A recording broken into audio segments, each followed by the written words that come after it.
Not only has Marvel yet to put one of their superpowered ladies in the lead, they've yet to give a shot at a movie featuring only a couple of big-name heroes instead of a full team. They've got such a good thing going with their current model, I don't see that happening anytime soon. On the other side of the fence, now DC is doing that very thing with their two biggest guns, and they're shoehorning in a few other heroes for good measure. If they're looking to save some time and they don't want to give every super friend their own film, they can do the team-up thing more than once, which would give Batman and Superman room to breathe, among other things. DC is correct in thinking that we're not ready for another Green Lantern movie. The next time we see him, he's going to be accompanied by other superheroes, which is for the best. But that doesn't mean we have to wait until Justice League to get some big screen GL action. Which brings us to Flash and Green Lantern, or Brave and the Bold, as we'll call it. Like I said before, this film will be a great way to bring Flash to the big screen and give Green Lantern a soft reboot all at the same time. It could set up story beats for Justice League, or it could be more standalone. With both heroes already in costume from minute one, they'd have more freedom with the story than they would for any of the other movies in this plan. Geoff Johns could write it. Seriously, he's written for the screen before, and he's made his name with championship runs on both titles back in the day. He knows what makes these two awesome. If there's one screenplay he was destined to pen, it's this one. As for who should play Flash, let me just say that I think it would be a real boon to business to tie in the current TV shows with the upcoming films. They've got a great thing going on with Arrow, and Flash is about to get a spin-off show. So, yes, I'd like to see Grant Gustin playing Flash in this movie too.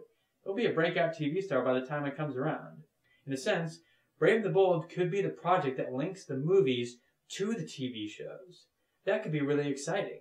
As for Green Lantern, it's like I said before. Whether they use Hal Jordan or John Stewart or friggin' Simon Baz, the same Green Lantern who appears in Brave and the Bold should also appear in the Justice League movie.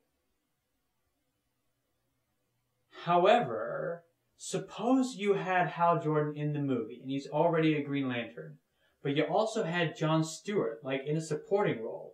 And in the midst of the story, Stewart gets his origin. He becomes deputized as a Green Lantern.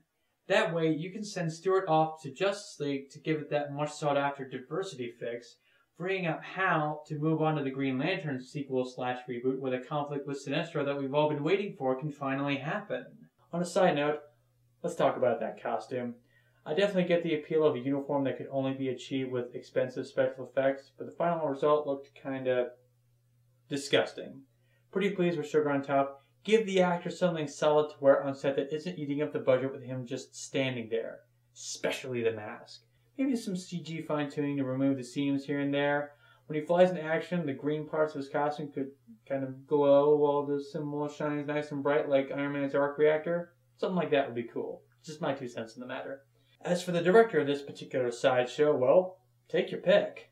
Doug Liman can pull some killer visuals out of a good script, or even a not-so-good one. Joseph Kosinski knows how to work with action, budget, and effects, and his whole Tron aesthetic could translate really well to both heroes. Sean Levy was attached to direct a Flash movie years ago. I wasn't too crazy about the idea at the time, but that was before Real Steel, and now he's got that going for him, which is nice.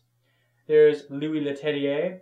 I never saw Clash of the Titans, but I think Incredible Hulk is really underrated, and the crowd seem to really enjoy Now You See Me. DJ Caruso is another one with a lot of potential, especially with superheroes. It'd be awesome if he got a shot. Alright, that's enough of that. Like, share, and subscribe if you enjoyed watching me ramble, and comment below with your thoughts on the matter. I'd love to hear them. And I'll make a deal with you. If any of these vids gets over 1,000 views, I'll post a vid sharing my thoughts about the Justice League movie specifically, along with what they should do with Batman now that he's not flying solo anymore. Take care.